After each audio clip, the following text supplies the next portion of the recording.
Anong probinsya nyo po? Masbate. Masbate. Lapit lang, Romblon ako. Masbate, di ba ng bagyo?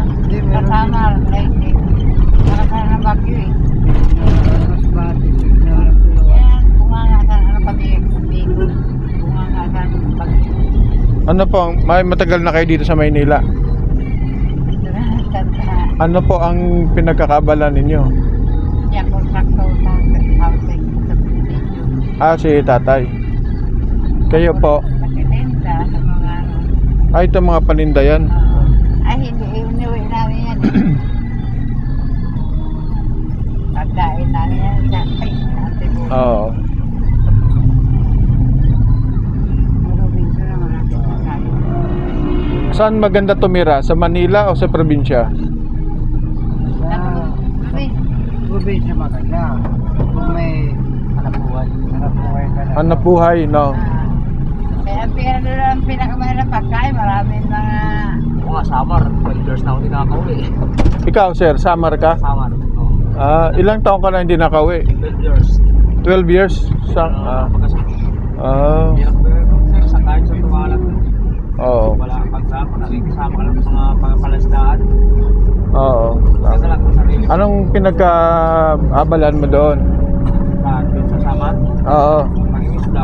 May isda. So, saan mo gusto nung bata ka ngayon? Sa probinsya o Manila? Dito, sir. Dito sa Maynila. Kasi sigurado na pera ka. Siguradong may kita. Pag mag-ispag. Sa probinsya, sir, ano lang, pag walang huli, wala. Tama lang. Kung walang huli, wala. Dito kasing opportunity ng mas bata. Maraming pagkakataon. Pag masipag ka dito.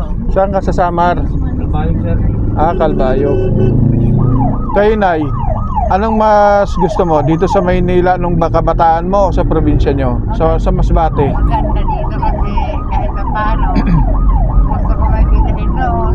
Kahit may kukrahan ka, maghintay kasi sa buwan bago ka maka-kupra. Kayo, Tay, sa probinsya o sa Maynila? Anong mas gusto mo? Dito, madali ang pera pag marunong ka naman ay trabaho ka. Oo. Pero sa probinsya, may pera din pero buwan nga buwan ang pera. Dito, mas maraming opportunity. Oo. Kahit doon din ang palay, 3 buwan. Madalang din, sir, sa sariway hangin doon. Oo, yung kagandahan. Sa sariwa. Sariwa yung hangin doon, tsaka pag pangingisda kayo, pwede mabuhay na kayo doon. Kaso nga lang yung mga trabaho, yun yung andito. Oo. Pag ganitong bagyo, Utong. ang mga kaldero, bitin. Malapit ba? Oo. Walang Kasi laman. may mga tanim ka rin. Mabilis na kami. Naranasan namin kumain ng 2 linggo puro kamuting kahoy. Yun. Puro kamuting kahoy, naranasan nyo yun. Tatlong linggo. Kaya Pag isla ka, hindi makatawid yung dagat sa pinaka-syudad. Tiis ka sa kamuting kahoy. Pagsabi, Oo. So sa ngayon, saan ka nagtatrabaho, sir? ano, sir, Construction, at least siguradong may kita. kita. Oo. Mga sa paghapon.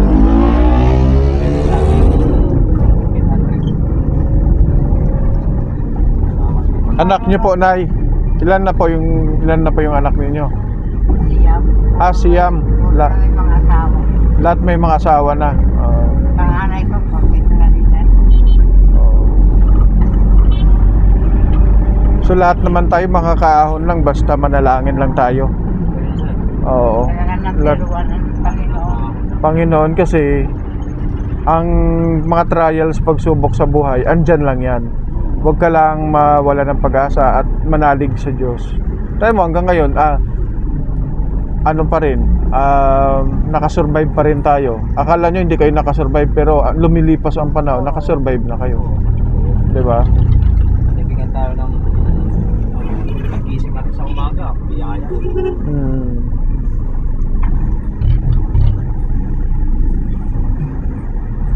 Ano po ang naranasan nyo rin po yung mga kamuting kahoy, walang bigay sa probinsya? Halimbawa, magpaari ka naman ng palay. ilang buwan, maubos din. Kaya diyan ka rin na nakuha sa pagkakas mo. Kapagawang bigas. Ay, yung mga kamag-anak nyo sa Masbate, nakikita-kita pa kayo? Sa ano lang, sa mga Cellphone. Pero sa personal, Wala na. hindi. Ano, baka may gusto kayong ipabatiin. Gusto kayong batiin ng mga kilala nyo. Ibatiin nyo po. Sa Kuya Dan Vlogs ito, ng YouTube. Wala.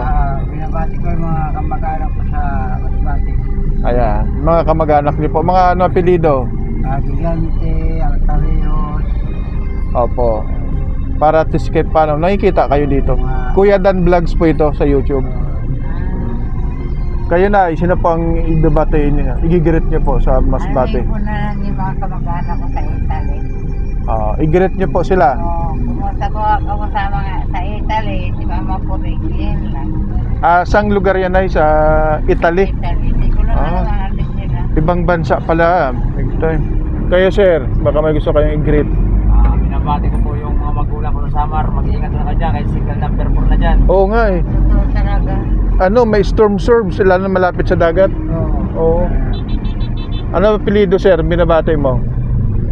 Gala, family. Saan ang lugar? Sa Barangay San Vicente, Tarangnan, Samar. Okay, sige. So mag-iingat lang sila kasi lalo ngayon na storm surge, yun pala yung tubig na galing dagat na umaano sa lupa. Yan. Panoorin nyo to sir ha, sa Kuya Dan Vlogs. Kuya Dan Vlogs sa YouTube. Kuya Dan Vlogs. Wala. Sa ano lang, YouTube pa lang. Kuya Dan Vlogs. Okay. Maraming salamat. So, na-inspire natin yung mga viewers natin sa kabila ng mga pagsubok po natin sa buhay. Tuloy lang. Ngayon nakasurvive tayo. Imagine ilan ang anak mo na, Siyam? Siyam mga anak nyo at hanggang ngayon nagsumasakay pa kayo sa FX. 'Di ba? Yan ang sinasabing biyaya, blessings. Basta kung ano man ang mga hirap ng buhay, tuloy lang. Malalagpasan nyo din yan. Sawa ka Diyos. Ano ang mga naibigay na blessing sa'yo ni Lord ngayon? Paggawa ka ng bahay. May paupahan na po kayo. Saan? Sabi ko, Ayos. At least may paupahan na kayo. May paupahan na kayo, tay. Ayos. sarili na kami bahay. Sabi, tapos tingin mo pa rin. Sarili na kayong bahay, may paupahan pa kayo. Ang trabaho mo, tay, ay sa construction. Yung mga anak nyo, malalaki na. Wala sa kaso lang, puro bahay. May mga asawa na. Siya yung kasama, bunso. Ito rin ang ano ko sa sa amin dalawa. Ayos. Tapos may mga paupahan na pala kayo. At least hindi lang kayo na wala ng pag-asa. At kahit anong hirap ng buhay, may pag-aangat pag-asenso talaga. Makakaraos. Oo. Ang tagal mo